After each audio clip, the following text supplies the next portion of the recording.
Salut, c'est ton boy Eddie qui est Monsieur Pensée Basket et bienvenue sur une nouvelle vidéo. Alors dans cette vidéo, comme vous l'avez vu au titre, on va parler de 5 de départ, 5 majeurs. Comment j'ai eu l'idée de cette vidéo? C'est très simple. J'ai acheté récemment le livre de Trash Talk et dans ce livre, alors moi j'ai ouvert une page au hasard, mais au plus grand des hasards, et il y avait plusieurs starting five. Il y a les starting five des années 1960, 70, 80, 90, 2000, 2010 et 2020. Et je me suis dit, hey, ils ont donné leur starting five, pourquoi pas donner le mien? Sauf que je vais donner mon starting five en fonction de mes préférences et essayer de donner un starting five qui sera un peu cohérent et qui peut faire tourner la balle. Du coup, vu que c'est en fonction de mes préférences, je ne peux pas donner un starting five des années 90, 80, 70 ou 60 parce que je ne m'y connais absolument pas. Je connais mais je n'ai pas vraiment vécu. Donc ce que je vais faire, c'est que je vais vous donner un starting five pour les années 2000, 2010 et 2020. Comment ça va se passer? Je vais prendre les joueurs qui ont été draftés dans la décennie précédente et qui ont brillé dans la décennie suivante. Un exemple tout simple, je vais prendre un joueur par exemple comme Kobe qui a été drafté en 1996 et qui a brillé dans les années 2000.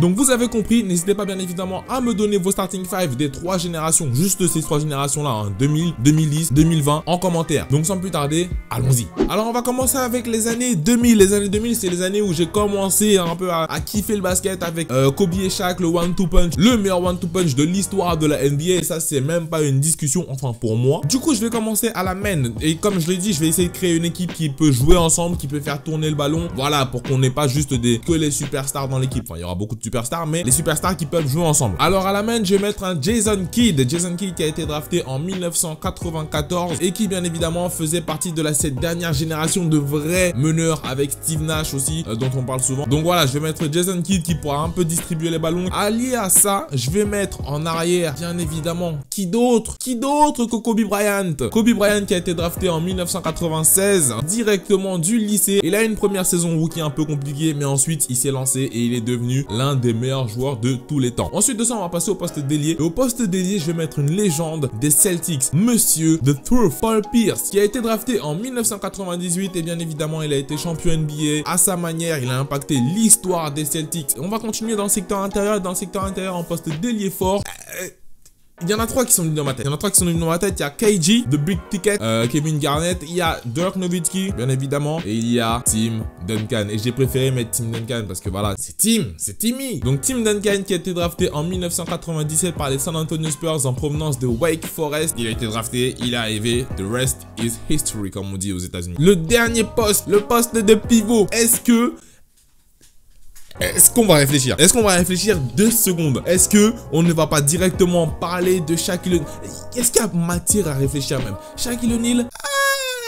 Shaquille O'Neal, drafté en 1992, premier de la draft par les Orlando Magic. Il est arrivé, il a malaxé la ligue. C'était le joueur le plus dominant. Jusqu'à aujourd'hui, on parle du joueur le plus dominant de sa génération. Je pense que cette équipe peut faire tourner la balle. Tous les joueurs peuvent jouer entre eux. Donc ça, c'était mon équipe pour les années 2000. Maintenant, passons aux années 2010. Les années 2010, bien évidemment, là, il va y avoir discussion. Là, il va y avoir discussion parce que, bien évidemment, je reste sur il faut qu'il y ait de la cohésion d'équipe, etc. Je sais que vous allez discuter dans les commentaires. Commençons par le meneur. Le meneur, bien évidemment, j'ai pris Monsieur Wardell, Stephen Curry. Stephen Curry qui a été drafté en 2009 par les Golden State Warriors et qui est un all-time great. D'ailleurs, aujourd'hui, à l'heure où je suis en train de tourner cette vidéo, c'est le jour d'anniversaire de Stephen Curry, donc joyeux anniversaire Wardell. Hein. Là, maintenant, il va y avoir une discussion, c'est sur le poste derrière. Sur le poste derrière, j'ai décidé de mettre Russell Westbrook. Attendez, j'ai décidé de mettre Russell Westbrook parce que j'ai vu, on le voit avec son évolution qu'il arrive à jouer avec une superstar. Paul George en l'occurrence. Maintenant, j'ai envie de dire, avec son évolution qu'il a maintenant, il peut faire tourner la balle. Il peut jouer avec d'autres personnes. Je lui donne ce bénéfice du doute et surtout je le mets là parce que vous allez voir que l'équipe que je vous propose, il n'y a pas quelqu'un qui peut amener ce vent de folie et je pense que c'est lui qui va amener ce vent de folie. Il faut toujours qu'il y ait un joueur comme ça dans les équipes. Bien évidemment, Russell Westbrook drafté en 2008 par les Seattle Supersonics, un peu comme son compère qui a été drafté la saison juste précédente en 2007 par les Seattle Supersonics toujours, Kevin Durant que j'ai mis en ailier. Kevin Durant, rien à dire, c'est très certainement l'un des top 10 meilleurs scoreurs de l'histoire de la NBA. Quand je dis top, je parle pas au point, je parle pas au nombre de points, je parle en termes de palette offensive. C'est très certainement l'un des meilleurs joueurs offensifs que l'histoire de la NBA n'ait connu. J'ai mis Kevin Durant en poste d'ailier parce que j'ai décidé de mettre LeBron James en poste d'ailier fort. Oui, bien évidemment, j'ai mis LeBron James en poste d'ailier fort. Pourquoi? Vous allez me dire, mais pourquoi t'as mis LeBron James en poste d'ailier fort? Parce que LeBron James a l'IQ basket et en plus,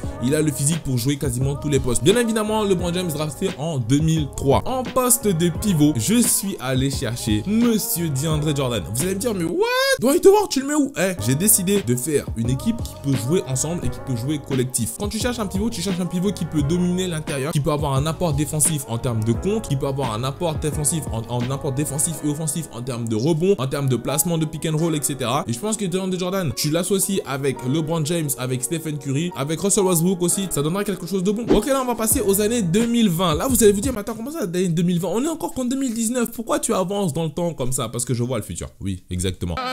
Non, en fait c'est tout simple, c'est juste que j'ai pris les joueurs qui ont été draftés dans les années 2010, enfin dans les années voilà 2011, 2012, 2013 jusqu'à 2019, là jusqu'à maintenant, et qui vont sûrement, très sûrement briller dans les années 2020 et qui brillent même déjà dès maintenant, j'ai envie de dire. Voilà, il y en a qui brillent, qui ont déjà gagné des titres dès maintenant. Enfin, là, comme on parle là maintenant. Alors à la main, j'ai décidé, comme je l'ai dit, je vais prendre une équipe qui peut jouer ensemble, qui peut avoir un flow cohérent. À la main, j'ai décidé de mettre Ben Simmons. Ben Simmons qui a été drafté en 2016. En arrière, j'ai décidé de prendre quelqu'un qui a été drafté bien avant tout le monde, enfin bien avant toute cette génération-là. En arrière, j'ai décidé de prendre quelqu'un qui va apporter justement ce côté défensif, ce côté rigoureux en Kawhi Leonard. Kawhi Leonard a été drafté en 2011. Maintenant, on va passer au poste 3, 4, 5. Et là j'avais une panoplie de choix. Mais là, genre, j'avais une panoplie de choix parce que de nos jours, les postes grands, j'ai envie de dire, entre guillemets, les postes grands, ailier fort et pivot, ils peuvent être interchangeables parce que tu peux mettre un Karl Anthony Towns en pivot comme tu peux le mettre en ailier, comme tu peux le mettre en ailier fort. Un peu comme Kristaps Porzingis, un peu comme Joel Embiid. Bon, Joel Embiid, c'est plus 4-5, c'est très interchangeable. Et j'ai décidé de le mettre en poste 3, monsieur Giannis Antetokounmpo. Giannis Antetokounmpo qui a été drafté en 2013. En ailier fort,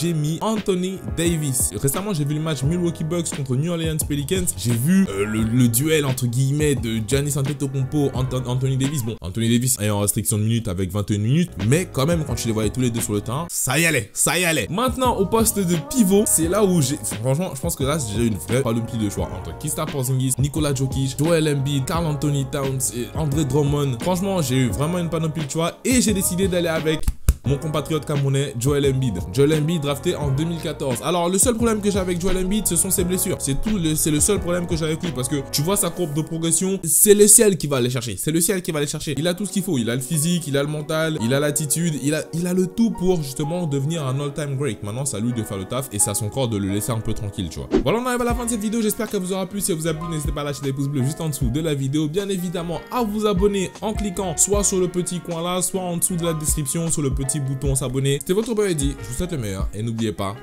pensez basket.